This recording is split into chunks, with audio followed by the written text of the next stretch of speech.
Hello అండి, నమస్తే. Recent గా హాలీవుడ్ నుంచి ఒక కొత్త మూవీ రిలీజ్ అయింది, captain America Brave new world.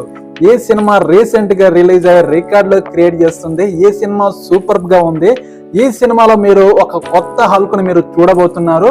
మీరు ఇప్పటి వరకు ఈ సినిమాను చూడని వాళ్ళు ఉంటే ఖచ్చితంగా చూడండి. కానీ ఈ సినిమాలో నాకు ఒకటి మిస్ అయిందని నాకు అనిపించింది. ఈ సినిమాలో old hero Steve Rogers, captain America old hero ఉన్నాడు కదా, ఈ సినిమాలో లేకపోవడం వల్ల నాకు కొంచెం వెల్తీగా అనిపించింది. కానీ ఎక్కడ ఈ సినిమా అనేది బోరింగ్ అనేది అనిపించదు. ఈ సినిమాలో యాక్షన్ సీన్స్ కూడా బాగున్నాయి. నాకైతే లాస్ట్ లో హల్క్ తో ఉండే యాక్షన్ సీన్ మాత్రం అదిరిపోయింది. ఇందులో ఫాల్కన్ హీరోగా కొత్త అమెరికా కెప్టెన్ ఫాల్కన్ గా ఈ సినిమాలో ఒక పక్షి ఇలా ఎగరడం మీరు చూస్తారు. ఈ సినిమాలో ఫస్ట్ నుంచి ఈ 2-3 యాక్షన్ సీన్స్ మాత్రం బాగున్నాయి. లాస్ట్ లో హల్క్ సీన్ అదిరిపోతుంది. మీరు నా ఛానల్ ని సబ్స్క్రైబ్ చేసుకోండి. నెక్స్ట్